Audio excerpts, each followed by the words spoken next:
Salam, Nazia. Assalamu alaikum. How are Thank you very you? much. I'm good, thanks. Thank you very much for joining us on the podcast. And Rukshana as well. I always forget to say salam to Rukshana. How's it going, Rukshana? All good? Oh, Because you said it before already, it's all right. I'm good, thank you.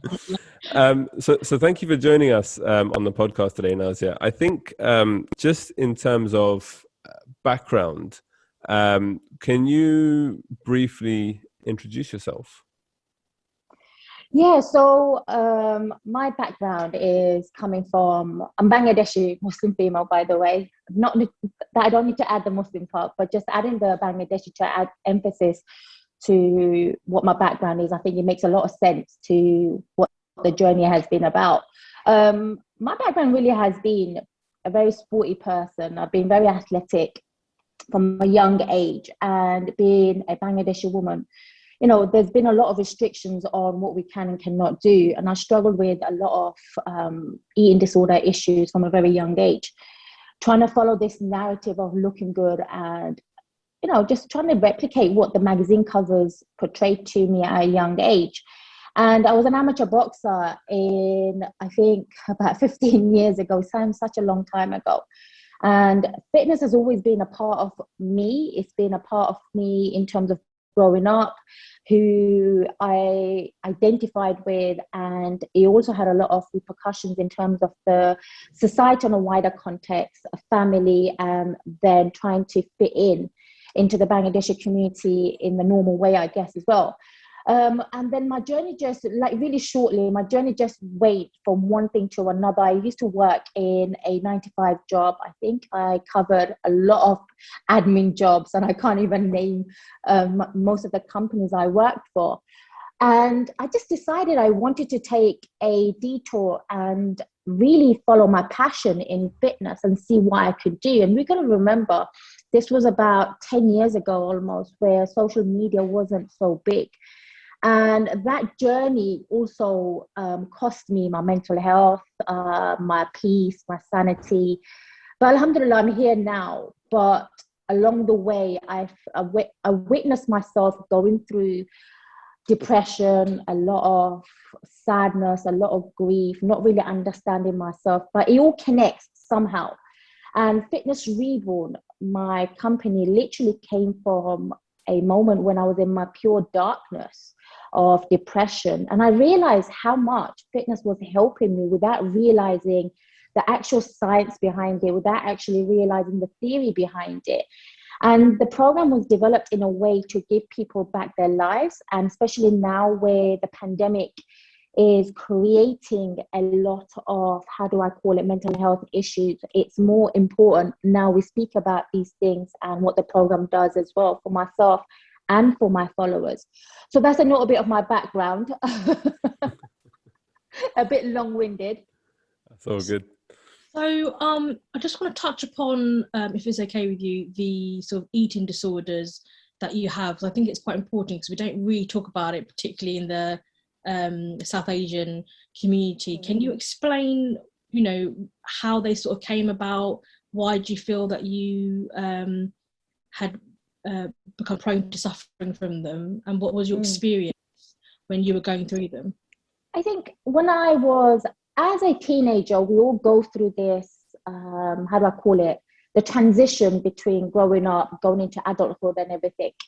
And we're talking, I'm 37 years old now. So we're talking about a time where there was no social media. There was nothing but magazines. And automatically, as a woman, we have this preconceived idea of what beauty is. And what the magazines at the time did was just enhance my message in my head. And all I wanted to do really was look good at an age where, your body's changing. You're going through lots of emotional changes. And I think I was going into university at the time. And I developed the eating disorder at the age of 17 without realizing I was actually embarking on this journey of an eating disorder. I just wanted to look good. I just wanted to look like the skinny girls at college. I mean, naturally, as an Asian female, I was quite broad-shouldered from the sports I did at PE, I guess, in school. And I was an avid football player. I loved sports. It gave me a high. And we left that. We didn't really encourage young girls to do sports when we went to college. So that was quite a bit of a change for me. And the only way I felt like I could manage my weight was doing things that shouldn't have been doing, like starving myself, making myself sick. But I guess as well, I think it's very important to make this point. When I look back at who I was then and where I'm now, when people ask me what really triggered your eating disorders, we as a South Asian community, we put a lot of emphasis on looking a certain way, being a certain color for a female. You know, we're grooming females from the time they're born to be the perfect wife, to be the perfect daughter-in-law, sorry. So we don't really ever get to experience who we are as Asian females. And in my head, it was always, I got to look good to fit in, otherwise nobody will marry me. And this was then also, how do I say it, continuously repeating in my head through the influence in my environment.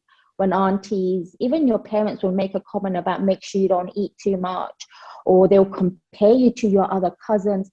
And those are the things that I didn't really pay attention to. I just thought, okay, I'm just an individual going through this journey. But that had a huge impact. And now I look at the toxic ways that I was matching to that narrative and why those things happened to me. It all makes sense now.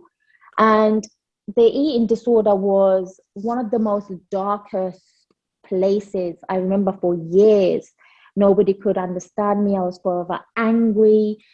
I just couldn't make sense of it. So if I can I just ask, so with regards to the eating disorder, you just said years. I think for someone like myself, for example, who hasn't been through something like that, what's the headspace like? Because I assume that either you don't reach out to anyone, or when you do speak to people, they don't really understand. But what was the environment like for yourself in your own head and also with your family? Very, very toxic. And I remember I was very isolated. I come from a very big family. I'm the eldest out of 6 brothers and sisters. So it was very hard. And when you are starving yourself as well and over exercising, your mood changes. You're not getting the right nutrition. You're not getting the right energy. You're constantly in this state of restriction and trying to control something.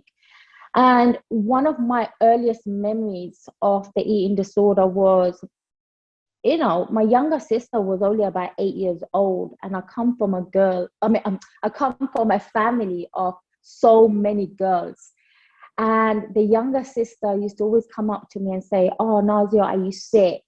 She used to walk in on me when I was, making myself sick. She would run back into the living room, telling my family. And I used to be so embarrassed. And it is a very personal thing. You can't talk to people and say, "Hi, I'm going through an eating disorder," because nobody understands it. And also, we never spoke about these topics back then in an Asian community. One, because our parents weren't educated. We didn't understand it. And we meaning people who went through it at an early stage. And it's mostly seen as a Western Caucasian female issue. And we're not really looking at certain cultures that struggle with it, especially with the influence of celebrities, certain people that we idolize and everything.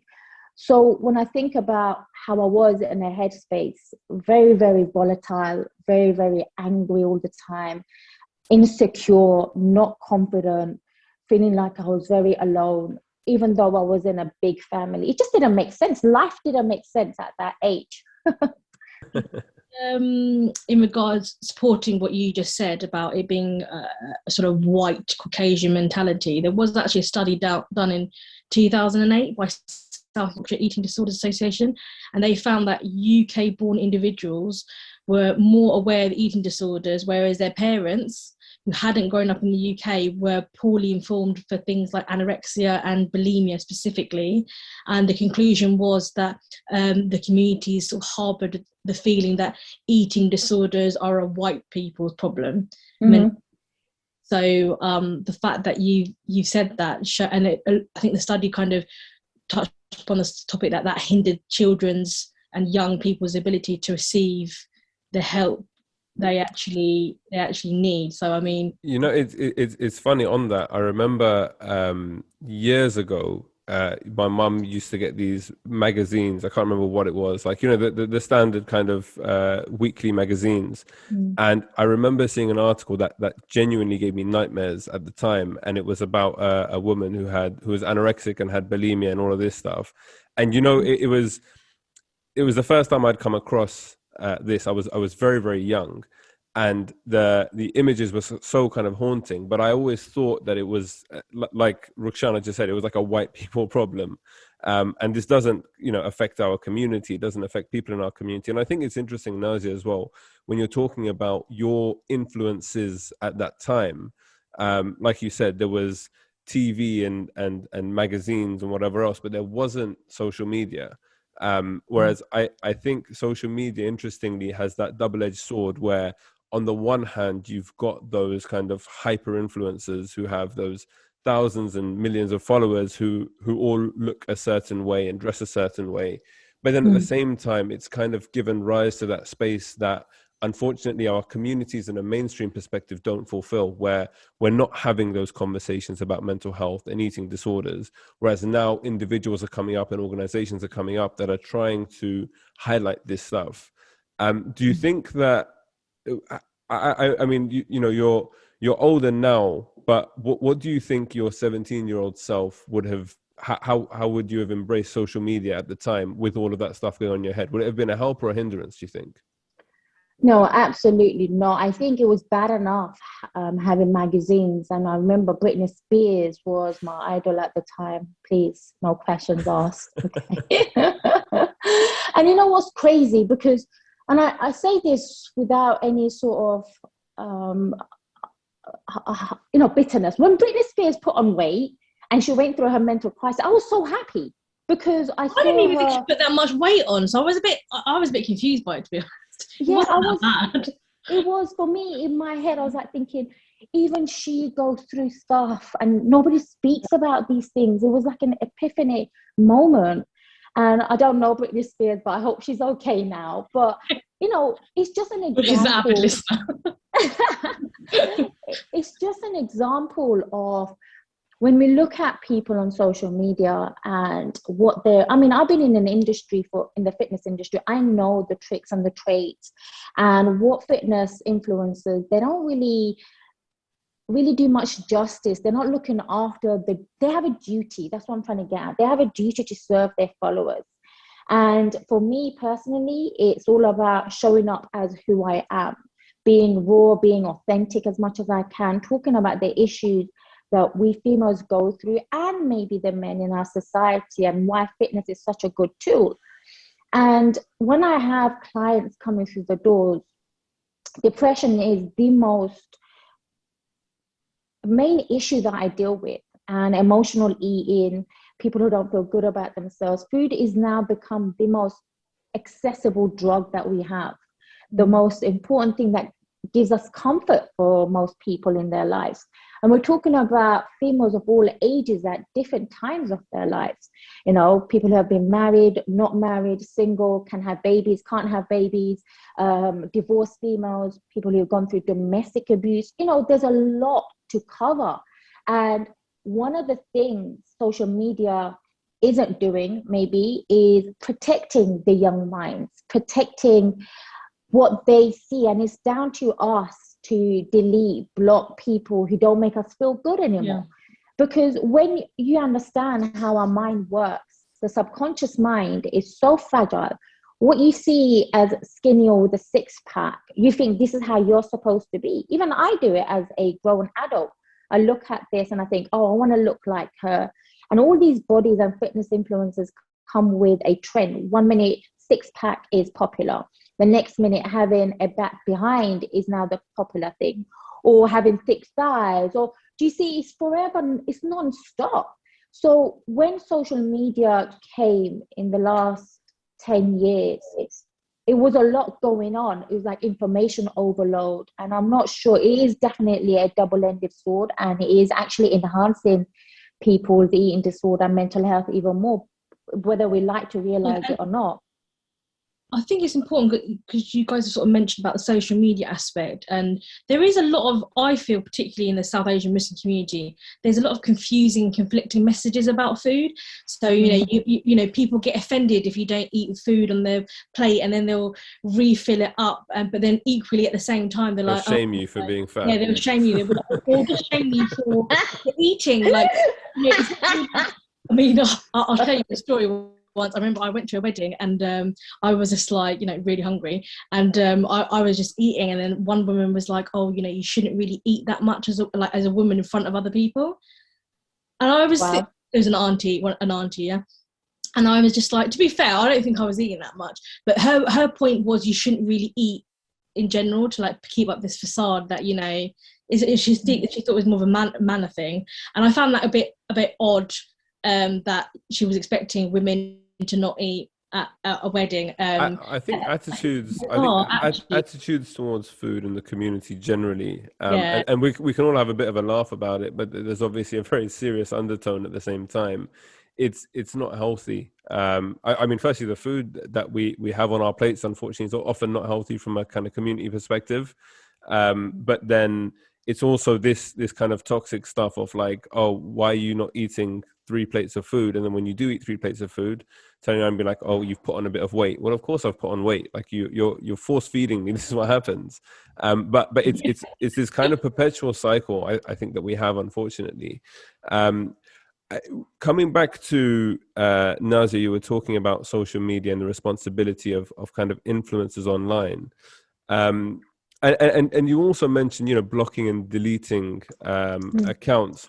I think the difficulty with that, unfortunately, is that algorithms, especially on social media, work in that way where if you're on, and what people do is, right, they might not follow somebody, but they'll go on their account, they'll look at their pictures, and they'll do it in a jealous or an envious way, or you know, for whatever reason.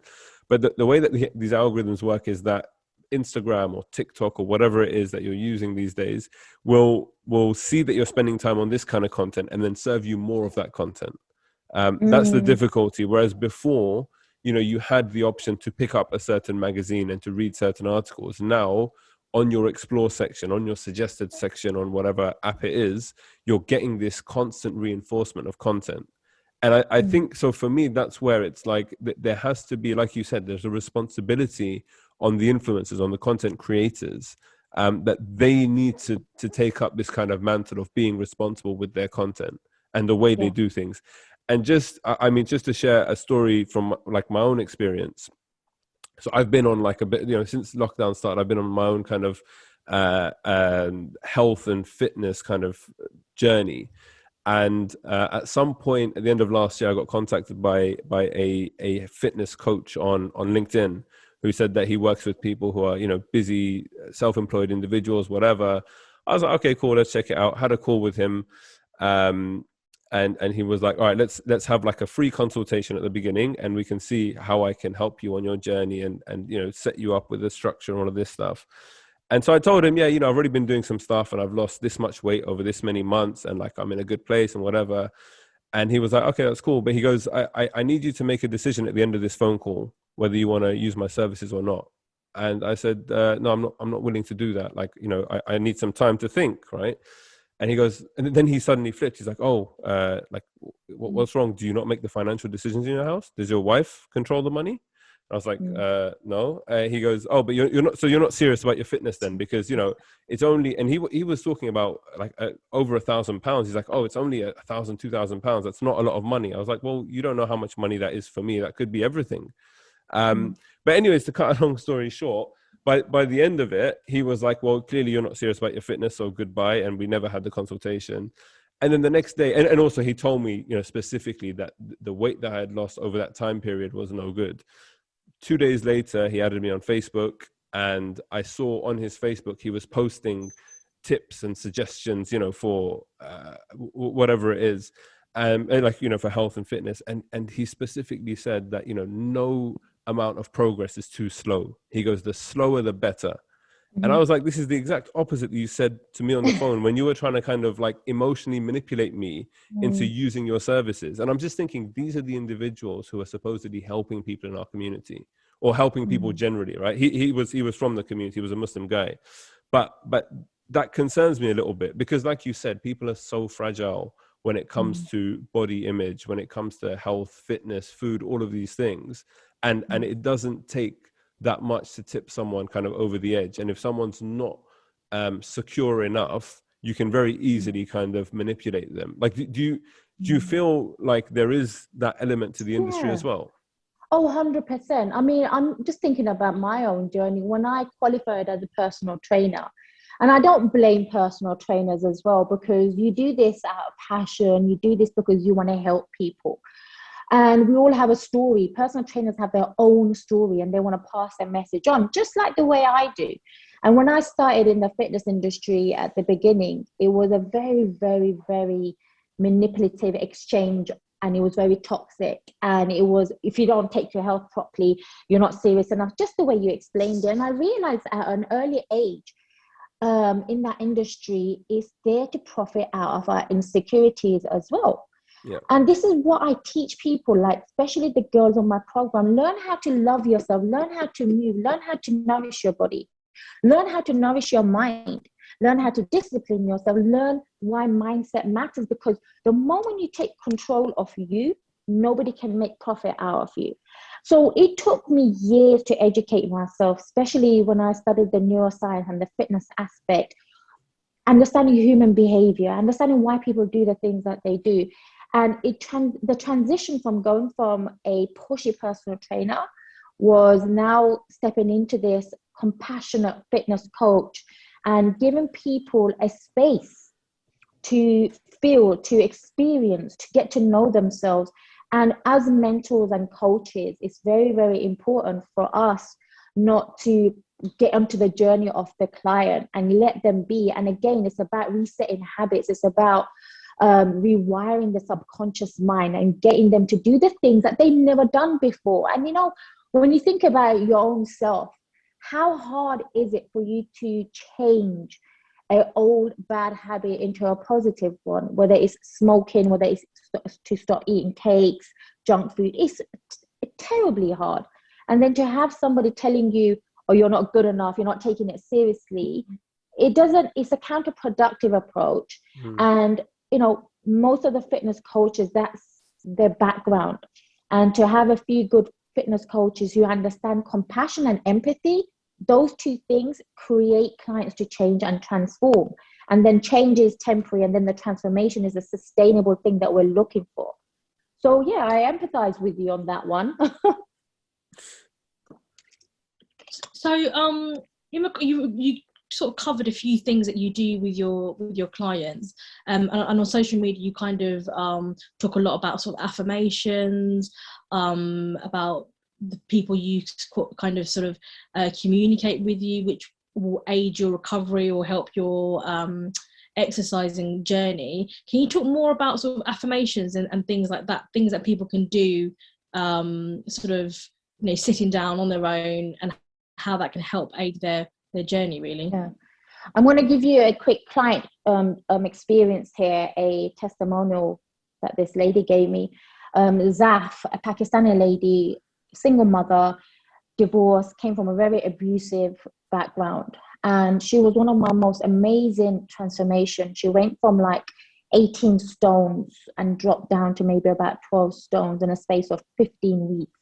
Yeah. She probably weighs less now. And when she came through the doors, and I want you to understand this, and this is something that we can all relate to, when you've gone through trauma and had wounds and scars that hasn't been healed, you're always going to feel you're not good enough. You're always going to feel there's a gap. And especially in an environment where we want instant gratification, nobody really teaches us how to love ourselves. Nobody's really there to champion mental health. And actually, nobody's really there to speak to the South Asian community. This is why I use my social media platform to speak to those who need me to speak to, like in terms of motivating them, inspiring them. And this client, Zaf, came to me at her worst. She couldn't even pray. She couldn't go down into sujood. She had to use a chair. She couldn't play with her children. And what I realized at the core of her being was she always felt, because of her weight, she wasn't being the best mom. So therefore, it was having this onset of feeling like a failure, feeling like she was not good in anything. Her husband was abusing her, then she divorced him. There was no love coming in. And we went through this journey of self-love, discovery, by using fitness as a tool. And affirmations was a big one. Affirmation is literally teaching you something new about yourself and unwiring the parts of your brain that is negative and getting rid of the self-limiting beliefs we have about ourselves. And by repeating the same thing, you end up eventually living in that affirmation. And her affirmation was, I'm good enough, I love myself, I am enough, I am strong. And every month we would change her weight affirmation. So where she was 18 stones, she would visualize herself at her perfect weight. And affirmations and visualizations for me has been the turning point for my clients and also for myself when I've gone from extreme depression. And, I was at one point, and I'm going to say this up front, suicidal. I had suicidal thoughts. I didn't feel good enough to fit in. I felt like a burden, like a failure. Nothing was helping me until somebody taught me about the power of affirmations and gratitude and feeling good enough about myself. Overnight, things started to change. And I was like, wow, why isn't this then taught to other people? And the more I studied, the more I became aware, and all the clients that come on the program is again showing me that this stuff works and we need to do more of it, or actually educate ourselves with it as well. But it's a combination of everything: your fitness, your health, your mindset, the way you speak to yourself, the way you champion everyday productivity. Everything goes into this circle of what we call life as well. I was actually, you briefly mentioned it there, but I was going to ask your personal experience going from all of the mental health issues that you had, and you just mentioned as well suicidal thoughts. How do you go from that place to actually I guess turning a corner and growing out of that? Because I think, for people that have been in those kind of depths and despair, it's not, firstly, there's no hope at that point. That there never is any hope at that point. But then you're also not open or keen or seeking any support or advice or help.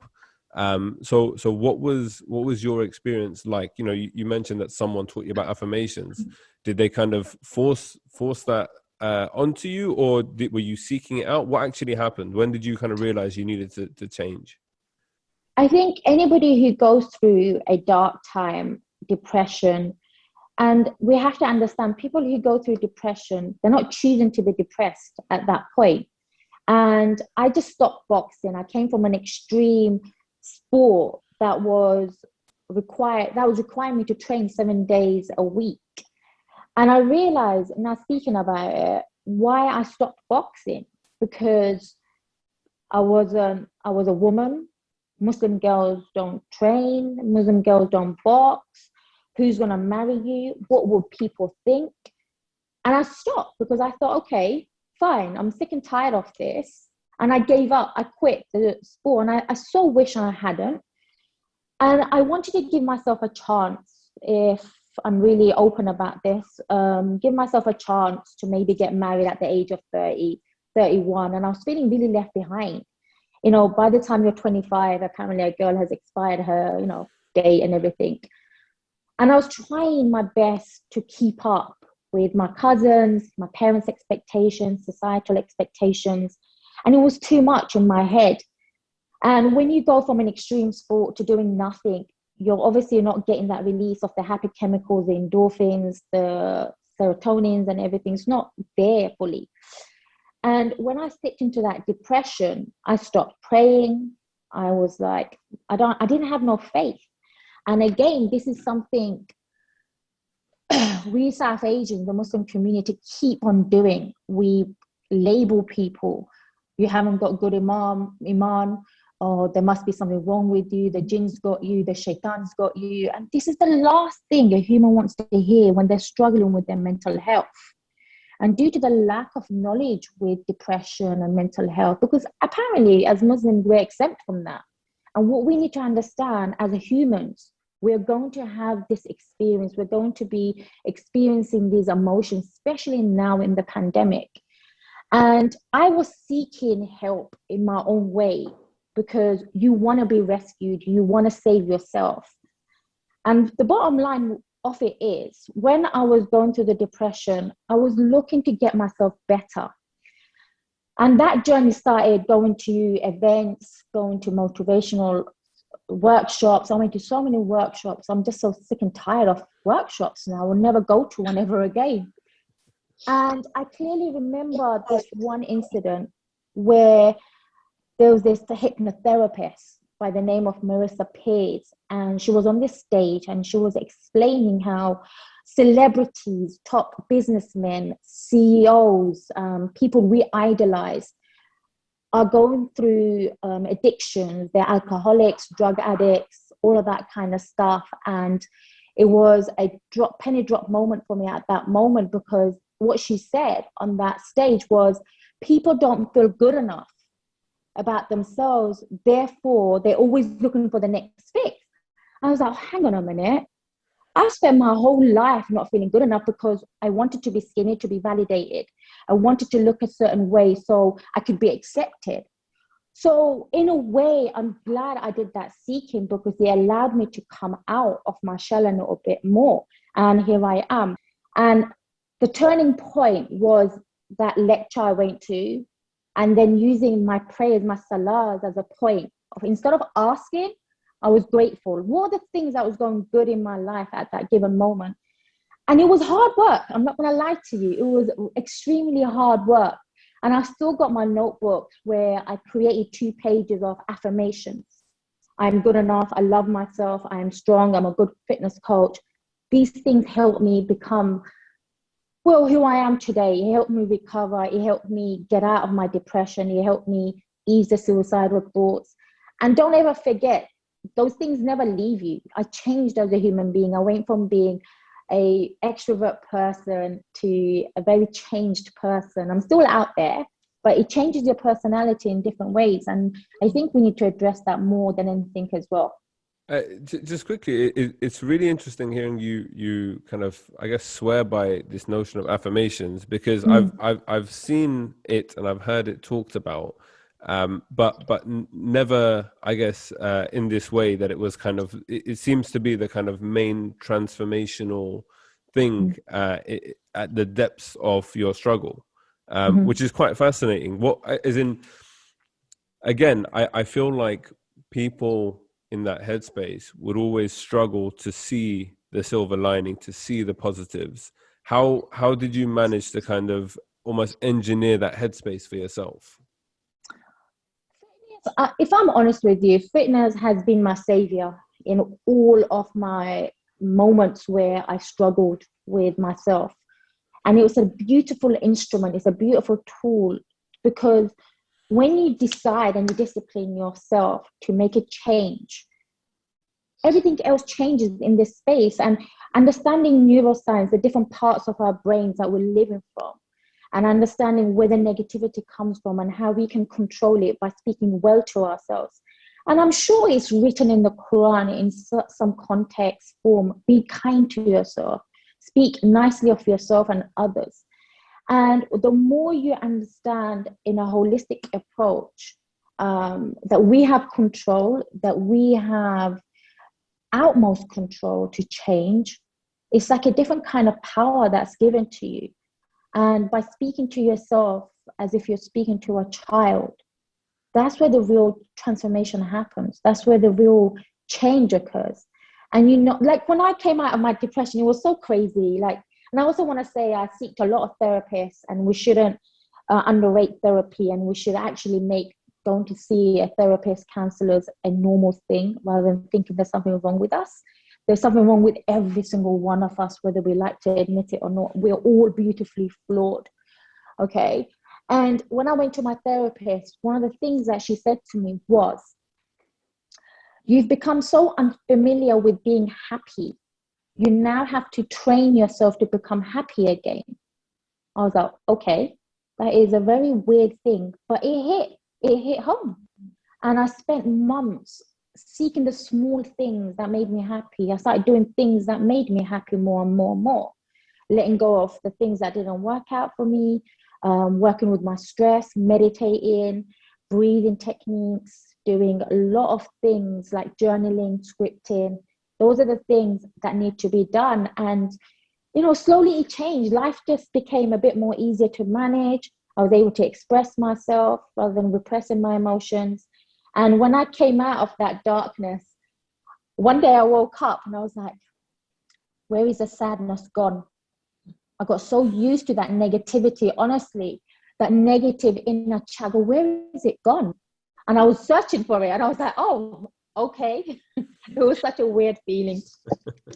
It's really encouraging and really, really nice to hear your sort of journey on that. And another thing I kind of want to touch upon is you do also work with male clients. It's not just female clients, and body image dissatisfaction is definitely a growing issue, I think, amongst particularly young migrant British-born South Asian men in the UK. And there's actually been research that shows that non-white men reported much higher levels of body dissatisfaction, and that was influenced by perceptions of masculinity and culture. So with your male clients, have you noticed a difference? I mean, do they have the same pressures of, you know, will I find a wife if I look X, Y, and Z?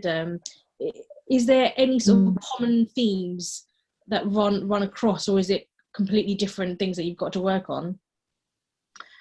I think with my male clients, it's a different approach. Male, especially within the South Asian, we the men, I guess, and correct me if I'm wrong as well, Salim, is this, again, like we are born into this narrative, what we have to be as a Muslim woman of, you know, getting married, having children, living into the stereotype. And as an Asian man, the breadwinner, the providers, this is what we saw our dads do. So they don't really take time out to address their own mental health issues that I've noticed in a very generic form. And, you know, mental health for men is something very personal. Again, there's a lot of pride not talking about feelings. And in the South Asian community, what I've noticed is there's a lot of repressed emotions, especially when it comes to body images, because nobody really pays attention to what the man is going through. We have so much, and again, this is why I say social media has breeded a different kind of mental health disorder for everyone across the board.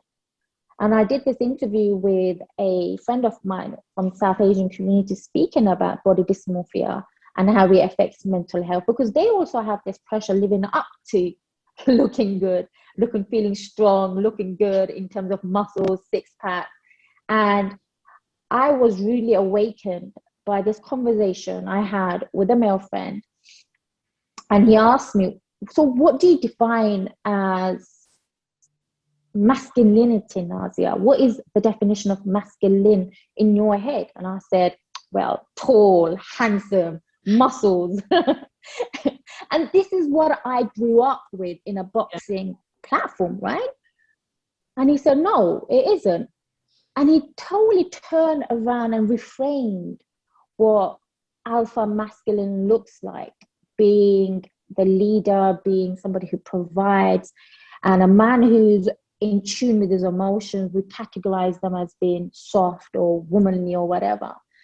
So there's a lot of things we need to cover when it comes to the Asian male body image, because I hate to say it, there is a lot of toxic traits in our men as well when it comes to addressing their own body image, their ego, you know, even things like relationships, stereotypes. There's a lot that we need to work on. And I'm not an expert on this because I don't really work with men so much, but I always say this: if we're going to have empowered females, we must have empowered men. It doesn't work when we just grow and elevate females and leave our men behind. You know, my father, and bless him, he's a father of 5 daughters, And he brought us up all like no different to men. We played out, no different to boys. We played out, he encouraged us to do things, to educate us, to make sure that we knew that we had a place in society, especially for females from our background. And to have a strong, dominant figure like my father who pushed us, it's very scary to see what men are struggling with at the moment. And my father came up from a whole different generation of immigrants as well. So our generation of men coming down as well, we need to learn and unlearn. And we call this the intergenerational trauma. If we don't fix it now, we're just passing this toxic trait onto the next generation and the generations after. You mentioned masculinity. I wanted to quickly shout out a previous podcast episode entitled "The Blueprint for Masculinity," not just to you, but everyone listening. So we actually we had Said Hussein Maki on, and he was talking specifically about the 4 different archetypes of the masculine. And we went into kind of the proper forms and the shadow forms, which is what people often slip into, and that's the kind of negativity and the toxic side of things. Really fascinating kind of insight into that. But yeah, I think there are, like you mentioned, there are these pressures on the male side when it comes to, like you said, being a breadwinner, and a lot of it is, I think, like you mentioned, with generational trauma. A big part of it is looking at our fathers, who often, I think, in a lot of families from South Asian contexts are a lot more emotionless, a lot more stoic in their kind of nature and being. And, their job is to provide for the family financially and put a roof over their heads, but not be an emotional support, not play with the kids, all of that kind of stuff, not help around the house. And so there's obviously a huge shift now amongst our generation, people who are born in this country, who have kind of, I guess, different values and understandings of dynamics in the home. So there is a transformation that's going on, but I think at the same time there are also these kind of narratives of what a man should be when it comes to, like you said, what a man's body should look like. He should be strong, like everything you described, tall. And people, like, I'm a tall guy, I'm 6'2". So I've never had this issue, but I know I've seen amongst like shorter friends of mine that there is this kind of constant insecurity about looking short and being short and, not wanting to be the smallest one in the group, that kind of thing. These things exist, but like you said, I think, with women, it's probably easier for women to talk about it with one another, whereas with men, there is still this kind of expectation that men don't talk about their emotions. And, we just keep a straight face about this stuff and don't open up. But slowly, as you said, very, very slowly, attitudes are changing. And you also mentioned earlier this talk about therapy and counseling. And I 100% agree. I think, this needs to be normalized, and people should be able to say, I've been to therapy, or I'm going to therapy, and be able to talk about it. And I think only when people who are in those situations, people that are in therapy or whatever, talk about it with others and normalize it with their friends, will others think, okay, this is an okay thing to do. Because my own perception is that back in the day, if someone's in therapy, they're at breaking point, they need help. But like you said very, very, very beautifully, that we're all I can't remember what you said now. Beautifully flawed. That's it. We are all, in our own way, we all need help in some way, shape or form. And I think it's just only the brave people in our society actually are the ones that acknowledge that within themselves and go out and get the help that they need. Everybody else is kind of too reluctant or resistant to actually embracing that. I wanted to, just for like the last 10 or so minutes, just from a more fitness perspective, as Ramadan is coming up, I guess so my plan, just to, I'm gonna use this as a bit of free consultation. Actually, let's do this. So here's my current regime, right? So I'm intermittent fasting, so I'm only eating within a short hour, like within 3 or 4 hours. So Ramadan in that sense is going to be relatively easy. It will just be shifting my hours back. But in terms of working out, what do you do, and what do you suggest your clients do? Because I know a lot of people are very conscious of losing muscle or getting unfit in Ramadan, and it's very difficult as well to work out whilst you're fasting. So what's the advice that you give to your clients and to everybody listening, and to me specifically? Sure.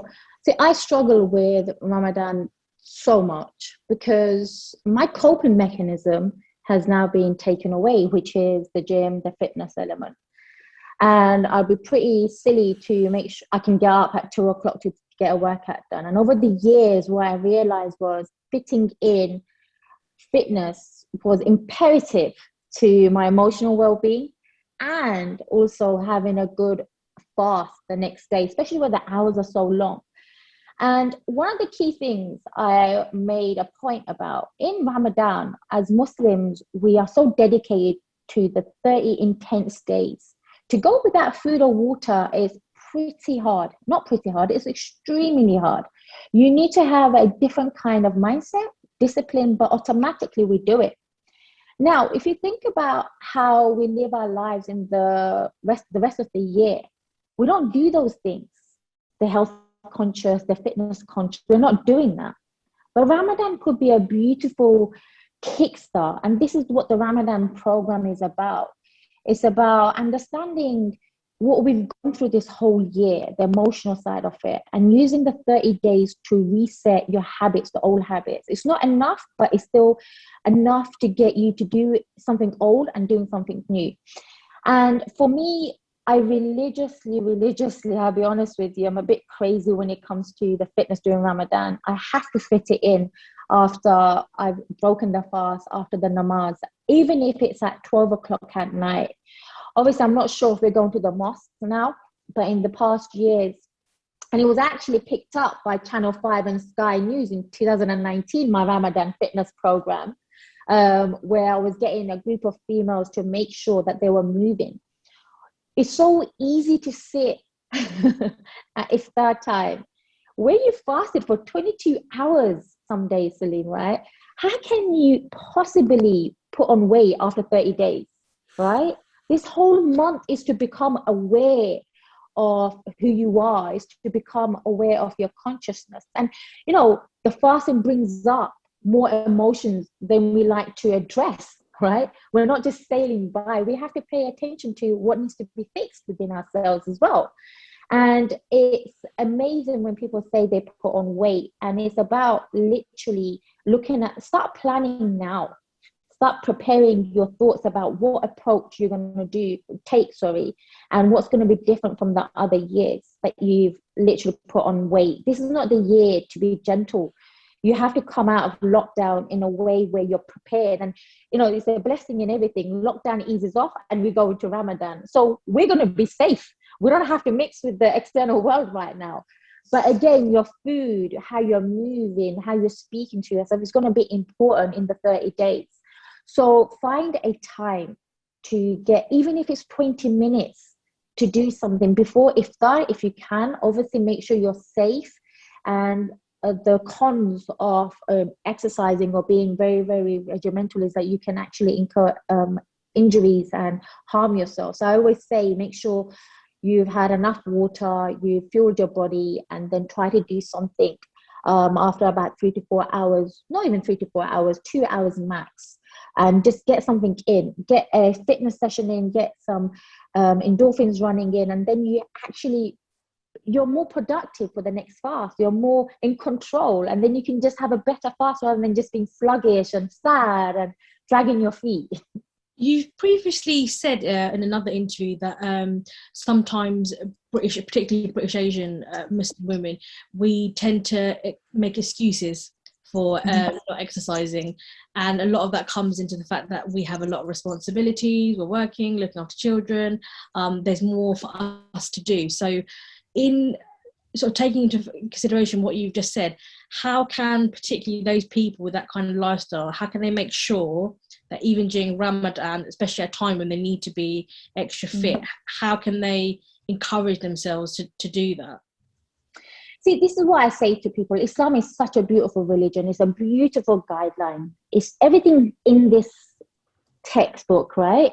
And we neglect to read it. We neglect to understand it. Ramadan is all about mind, body, soul, right? And when we understand our Prophet, peace be upon him, how he led his life, we're not doing half the things that our Prophet did back then. We're not even doing maybe an ounce of it. And in Ramadan, we all become very holy. And this is the point, is we need to now find and reframe the way we look at ourselves. And when people say they can't fit it in, I respect the mums. I respect them so much, because I'm not a mum, but I have a nephew. I can see how much time is consumed by looking after children. But I also encourage looking after yourself. Self-care, self-love is important, because if you as a woman is not nourishing yourself mentally, physically, spiritually, how are you then giving to your children? How are you giving the best version of yourself to the family that need you, your husband, your job? And, we're doing multiple roles now in today's society as Muslim females as well. So you have to just make a plan, execute something that will work for you. And the best way is hire a personal trainer, go on a plan. So that fitness coach is taking away the thinking process of what to do. You just follow. How easy can it be? Your task is now just to find the energy to do it and just get on it. Yeah. That's awesome. I think, with that as well, not to obviously take away from personal trainers, but there are the beauty of technology is that there are so many different things that you can do. Like there's Couch to 5K as an example. That I know people have embarked on, and I've seen people kind of, that becomes the beginning of their own fitness journey, and there are so many different ways into it now. But I think for everyone there needs to be a spark. So for like myself, what happened was when the first lockdown kicked. This is how I started running. When the first lockdown kicked in, we were allowed half an hour of outdoor activity. It was like prison. We were allowed half an hour of outdoor activity a day. And although I was more than happy in my previous pre-pandemic life to just go from home to the office and then back home and not see the outdoors, I felt like the only way I'm going to survive this pandemic is if I get my half an hour of outdoor activities. So I decided to start going for like short runs. Yeah. And that just became like a thing, and it was nice. And once you start, and like you said, with fitness, and you mentioned that it's been your kind of your savior, your saving grace at all times. I think the chemical biological impact of the endorphins that kick in, and like actually feeling good, and all of that kind of stuff. It becomes, like you said, you become almost attached to that side. And it becomes almost necessary. So like right now, when I haven't run for 2 or 3 days, I'm thinking, what's going on? It feels like it's been a month. And it just becomes like this very positive cycle, I think. And I think the most difficult thing for people is taking that first step. And like Rukshana mentioned, people often will have excuses, and there are always legitimate excuses as well. I think, people shouldn't be too hard on themselves. But then Nazia, like you very aptly said as well, that you have to take time for yourself. You need to make time for this specifically. And I always say, like, if you're watching 2 Netflix episodes back to back, you could very easily just watch one, and then the rest of the time go out and do something. Follow a video on YouTube or whatever, like a yoga video or like a light workout. As I said, technology is amazing. We have all of this to hand. But yeah, Nazia, thank you very much for all of this. We've covered a lot of ground, but it's been fascinating, and obviously you've shared a lot of your own personal experience. So thank you very much for opening up. I know it's not a straightforward or easy thing. We don't take it lightly that you're just, talking us through pretty much the darkest time of your life. But like you said, I think inshallah, your story can help others, and other people who are struggling in that way can see a way out from it. I guess if there's anything you want to kind of end with, otherwise we'll call it a day. But over to you. I think my ultimate underlying message is self-love is actually the most best gift that you can give yourself. And again, use fitness as a tool to just get started. Once you start, you'll find it's addictive to mastering you, your emotions, and your physical health. And yeah, thank you so much for having me. Thank you. Awesome. Thank you.